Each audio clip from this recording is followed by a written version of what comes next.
வணக்கம். இன்று நாம் தொடக்க நூல் 35ஆம் அதிகாரத்தை பற்றி அறிந்து கொள்வோம்.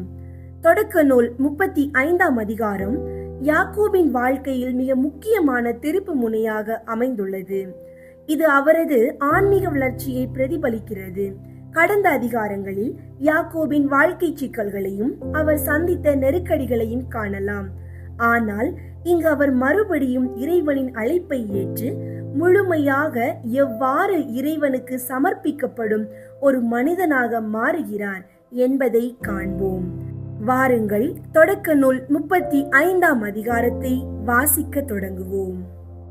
தொடக்க நூல் 35ஆம் அதிகாரம் 1 முதல் 29 வரை உள்ள இறை வார்த்தைகள். பெத்தேலில் கடவுள் யாக்கோபுக்கு ஆசி வழங்குதல்.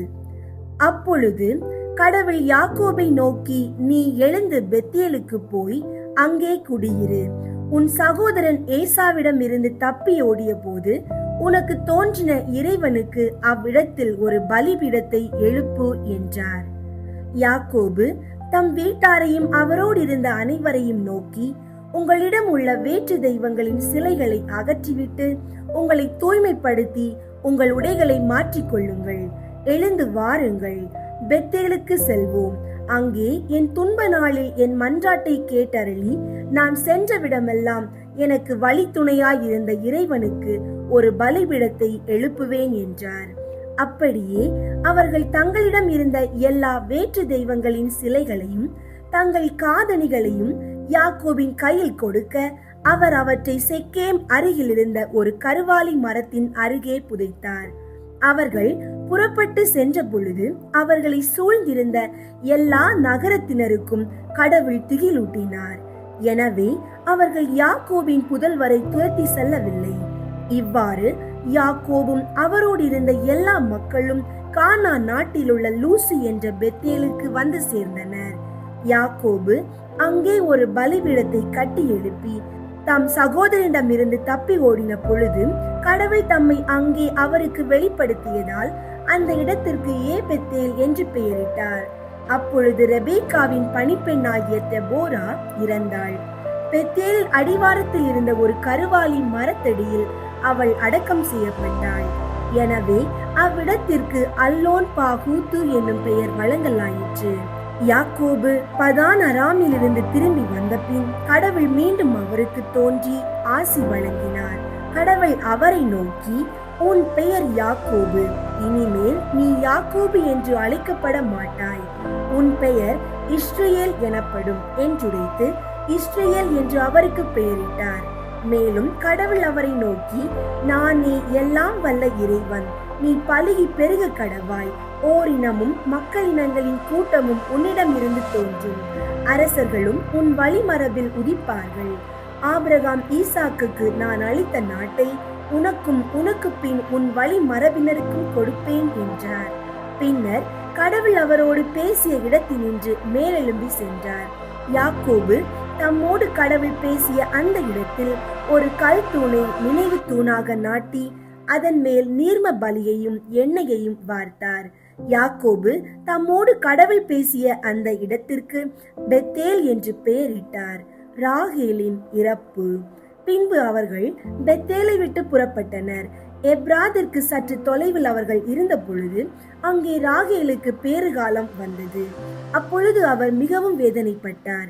பேறுகால வேதனையால் அவர் துடித்துக் கொண்டிருக்கையில் மருத்துவ பெண் அவரை நோக்கி, அஞ்சாதே, உனக்கு இன்னொரு மகன் பிறந்துள்ளான் என்றாள். அவர் சாக கிடந்து உயிர் பிரியும் வேளையில் அவனுக்கு பென் ஓனி என்று பெயரிட்டார். அவன் தந்தையோ அவனை பென்யமின் என்று அழைத்தார். இவ்வாறு ராகேல் இறந்து போக பெத்லகேம் என்ற எப்ராத்திற்கு செல்லும் வழியில் அடக்கம் செய்யப்பட்டார். யாக்கோபு அவருடைய கல்லறையின் மேல் ஒரு நினைவு தூணை நாட்டி வைத்தார். இன்று வரை அது ராகேலின் கல்லறைக்கு நினைவு தூணாக இருக்கின்றது. மீண்டும் இஸ்ரேல் அங்கிருந்து புறப்பட்டு மிக்தால் ஏதேருக்கு அப்பால் கூடாரம் அடித்தார்.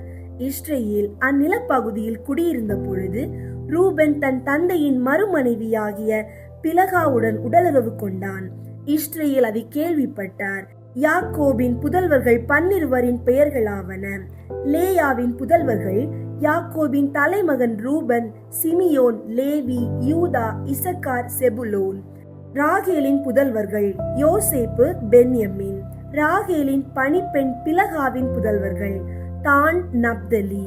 லேயாவின் பணிப்பெண் சில்பாவின் புதல்வர்கள் காத்து, ஆசேர். இவர்கள் யாக்கோபுக்கு பதான் அராமில் பிறந்தவர்கள். ஈசாக்கின் இறப்பு. ஆபிரகாமும் ஈசாக்கும் வாழ்ந்த இடம் கிரியத்து அர்பா என்ற எபிரோன் ஆகும். யாக்கோபு தம் தந்தை ஈசாக்கிடம் மம்ரே என்னும் கிரியத்து அர்பாவுக்கு வந்தார். அதுவே ஆபிரகாமும் ஈசாக்கும் குடியிருந்த எபிரோன் ஆகும். ஈசாக்கு 180 ஆண்டுகள் வாழ்ந்தார். அவர் வயது முதிர்ந்தவராய் இறந்து தம் மூதாதையருடன் சேர்த்து கொள்ளப்பட்டார். அவர் புதல்வர்கள் ஏசாவும் யாக்கோபும் அவரை அடக்கம் செய்தனர். ஆண்டவரின் அருள்வாக்கு. இறைவா உமக்கு நன்றி. தொடக்க நூல் 35ஆம் அதிகாரத்திலிருந்து நாம் நம் வாழ்க்கைக்கு எடுத்துக்கொள்ள வேண்டியவை. நாம் எப்போது வேண்டுமானாலும் மறுபடியும் இறைவனிடம் திரும்பலாம். அவர் நம்மை ஏற்றுக்கொள்வார். நம்பிக்கை கொண்டவர்களுக்கு இறைவன் பாதுகாப்பு அளிப்பார். யாக்கோபின் பயணத்தில் இறைவன் பாதுகாப்பு அளித்தார். நம்முடைய பழைய கசப்பான வாழ்க்கையை விட்டுவிட்டு புதிய வாழ்க்கையை தொடங்குவது. தெய்வீக வாக்குறுதிகள் எப்போதும் நிறைவேறும். இறைவன் ஆபிரகாமுக்கு கொடுத்த வாக்குறுதிகளை இங்கே மீண்டும் உறுதிப்படுத்துகிறார். இந்த அதிகாரம் ஒரு உண்மையான ஆன்மீக திருப்பு முனையாகவும் இறைவனின் அழைப்புக்கு உண்மையான பதிலளிப்பதையும், மேலும் தவறுகளுக்கு பின்னும் அவரின் ஆசீர்வாதத்தை பெறுவதற்கான வாய்ப்புகளையும் நமக்கு சுட்டிக்காட்டுகிறது. நாளை தொடக்க நூல் 36ஆம் அதிகாரத்தில் ஏசாவின் சந்ததி மற்றும் சந்ததியிலிருந்து உருவான ஏதோம் தோற்றம் மற்றும் இஸ்ரேல் மற்றும் ஏதோமின் உறவின்மையை அறிந்து கொள்ளலாம். இது ஒரு வரலாற்று பதிவாக இருப்பினும் இது இறைவனுடைய திட்டத்தில் அனைத்து மக்களும் உள்ளனர் என்பதை நமக்கு வலியுறுத்துகிறது. நன்றி.